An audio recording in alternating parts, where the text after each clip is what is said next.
So this is part two of Trinity College interviews with myself. Yeah, so tell us a bit more, Don, about your life at Trinity College. Well, in my second year, myself and a few friends went for a walk. That's what I would really describe it as, up a mountain. But the mountain was by the seaside in the west of Ireland.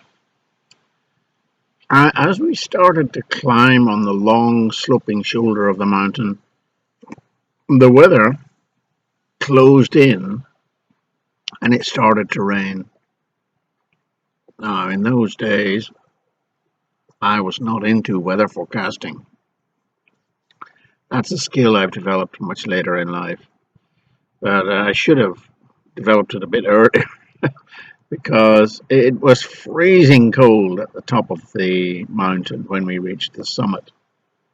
And it started to snow and to blow a howling gale. By this time, the four of us were thoroughly soaked and cold and realized that we had not come prepared for the winter weather of the mountain. So this is the beginning of the winter in Ireland, and you really need to be prepared. We were just not in winter clothing at all. We just had raincoats and shoes rather than boots and overcoats. At the summit, we realized that the wind was increasing and roaring in from the sea at our backs, and it was therefore not feasible to go back down really the way we had ascended. In panic and desperation, we did all the wrong things. We made all the wrong decisions. We split up into two groups, and both descended the mountain. Both groups went down the mountain on the leeward side, which is to get away from the wind, of course, slithering and sliding and bumping our way down what became an increasingly steep slope. At one point, I remember sheltering in the lee of a protuberance, a rock, watching the wind whistle through the gully, and knowing that I had to go through that gully to get down. I waited for the fierce gusts of wind to ebb slightly, and then lunged into the gully and just managed to maintain my balance. It was a close thing. We made it to the bottom and somehow found that the other pair had also made it, but we had completely lost each other in the descent. We headed to a local pub where we were given newspapers to put around our bodies underneath our clothes. A roaring fire and some hot whiskey warmed us up. This was followed by a couple of pints of Guinness. We were young. All our trials were soon forgotten.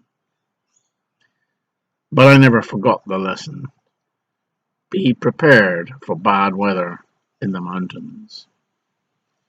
I was 21. G was another friend I'd made in the genetics department in my final year at Trinity. G was a genuine super nerd. He was an outstanding student in the genetics department and had a wonderful mathematical and computer brain. He was also unassuming and humble and had a wry sense of humor. He had a long beard and looked a bit like Santa Claus with a black rather than a white beard. I spent hours and hours discussing all the subjects under the sun with G. And that was exactly why I liked him. He was prepared to discuss any subject at all. In fact, when I stopped talking, which was rare, he would continue the discussion or start another one. On Saturday evenings, I would spend long evenings with him in O'Neill's pub in Cable Street, discussing religion, politics, philosophy, over 3 or sometimes 4 pints of Guinness. Now, it didn't happen all the time, but it was regular, maybe every 6 weeks or 2 months. At the end of the second year, 1972, I spent the summer with David Crawford. This kept me from going insane. David was a source of stability in my rather unstable and unpredictable life, and he prevented me from sliding into the abyss of depression. I remember driving home from Lurgan, where he lived one night, feeling quite elated after an animated discussion on religion, education, and politics. Such discussions were my drug, my alcohol. Unfortunately, later in life, we were not able to have these discussions because David became quite religious and discussions were therefore not necessary for him. The first vacation in 1971 at Trinity was the time when I took my first trip overseas. I went to Morocco on a bus trip through France and Spain. I went on my own, as it turned out, although I hadn't planned it that way. My friend had dropped out at the last moment. I even got as far as the Sahara in Morocco. That really impressed me. My love affair with Africa began on this trip in 1971. I was saved from drowning on a beach in Morocco by a lifeguard. I had been learning how to surf with some friends. They had given up looking for waves, but I stayed on my own. I didn't realize I was being towed out by a current. I was carried out far into the ocean, and because I didn't have my glasses, I couldn't see the shore. I waved my arm in desperation, and as fortune would have it, the lifeguard saw me, swam out, dragged me to the beach. I was very sick on the beach and thoroughly chastened by my experience. I never surfed since. Anyway, sometime during my first time at Trinity, I also became obsessed with education itself. This was the beginning of a love-hate relationship which hasn't ended yet. Um, this would have to be one of the shortest chapters in my story because there's not much to say about the teaching of lecturers in Trinity College Dublin, except that, like Campbell, most of them were spectacularly boring. I have an image of droning geology and botany lecturers with hands in pockets, eyes averted from their audience, talking out loud, to themselves mainly, regurgitating dry textbooks and old lecture notes of geomorphology and botany with barely concealed disinterest for their students. These poor gentlemen, because there were no ladies in those days, clearly hated what they're doing as much as we did listening to them. In the end, I stopped going to many of these lectures and asked my friends who had the fortitude to attend for the page references and studied them up later in the library. What a waste of everyone's time and the taxpayers' money. In those days, I was on a government grant. There were exceptions, of course.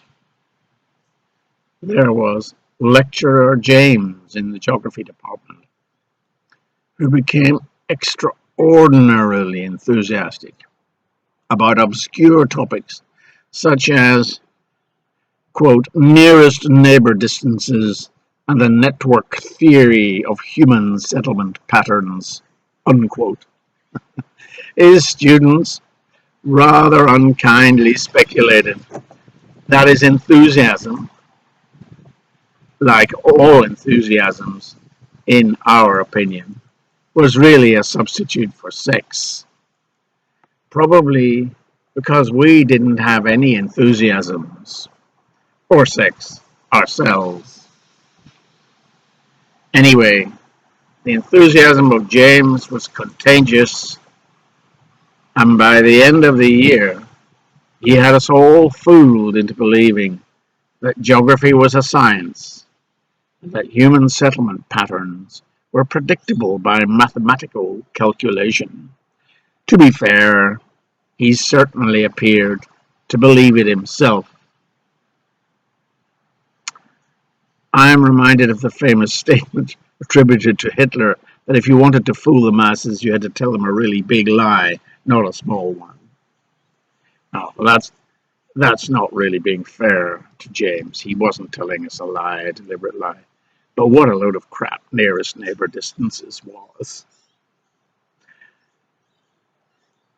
Anyway, we were enthused by his approachability, and more power to him for that. He was a nice bloke and really rather shy at heart. One of the zoology lecturers, I can't remember his name now, was a hopeless lecturer, of course, but did make the occasional joke when he wasn't hungover. He was well known for his friendliness with students, but generally only when he was drinking in the nearby Lincoln Inn on a Saturday night. When he was sober, he was pretty stiff. Still, is it not fascinating that he was regarded as an oddball and weird for socializing so much with undergraduate students? How times have changed. Now the oddball would be the lecturer who doesn't socialize with his students. Indeed, it would be regarded as a professional weakness or even unprofessional if you didn't socialize with them. I remember his name now. It was Frank. Another zoology lecturer, Brian, was another interesting case. Standard boring as a lecturer he was, but quite personable and approachable as a person. At the end of my third year at Trinity, I was so fed up with studying and so obsessed with education in a theoretical sense. I was seriously considering giving up university and not doing my fourth honors year in genetics. I had built myself up to making the momentous decision to leave after 3 years, when, on a whim, I decided to ask Brian West for his advice. He calmly persuaded me that it would be a foolish thing to do, to leave Trinity and not complete my honors year. I took his advice and stayed for an enjoyable final year in genetics department, and then I did my voluntary service overseas. I remember one other incident involving Brian, which was noteworthy. We were on a zoology field trip in the north of Ireland, in a little town called Portaferry. The evenings were spent jollifying in the pub, and one night my friend, K2, I've mentioned before, and I were returning to our dormitory-style rooms when K2, who was a little worse for wear, decided to render some song in a boisterous manner, I would say, at the top of his voice. Unfortunately for the hapless K2, normally a quiet man, Brian appeared at exactly the wrong moment. He tore strips off K2, and I saw a side of Brian which I really didn't like. He reverted to his schoolmaster mode and told K2 off as if he were a primary school pupil. No doubt, of course, that K2 was out of order. But Brian was a little over the top in his style. K2 was at least 21, and at the time no free-thinking, self-respecting, long-haired, left-wing radical, as K2 and I both proudly considered ourselves to be, was going to let himself be treated like that by a lecturer. Not in the 70s anyway. A generally easy-going K2 never forgave him for humiliating him. Brian never forgave Brian for humiliating him in public in front of me. He was really stung by Brian's tirade, and he never forgave him. Now, to a lecturer who was unforgettable, G. G was a Cambridge graduate and spoke like one, with plums in his mouth.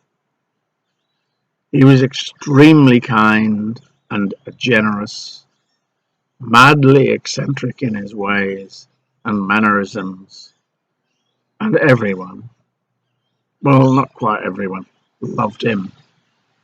He was the head of the genetics department and also the dean of the student discipline.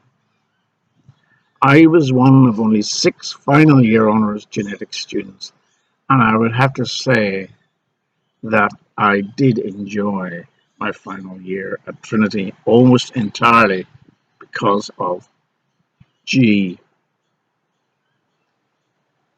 I was terrified of him in the sense that I was in awe of him. He was the original nutty professor. During the final year, the students were protesting about everything from grants to the political situation in Northern Ireland to the food in the cafeteria, and even I took part in sit-in protests at the buffet one day, and G had to deal with all of this. I remember one time I was coming out of the cafeteria in the middle of all these protests, and he met me coming in. It's a measure of the man that he never held my participation in such, quote, subversive activities against me in any way at all in our daily life in the genetics department. What a role model he was. At the end of the year, G asked me if I wanted to do a PhD. And I declined, saying I wanted to be a teacher. He later asked me, would I like to go to Cambridge? It was a measure of the man, myself, that is, that I also declined this offer. This was mainly because I thought Cambridge program for postgraduate students was full of failed rugby players, which of course it was. With the arrogance of youth, I announced with disdain that I wanted to be part of the most progressive postgraduate teacher training program in the UK available at that time at Bristol University.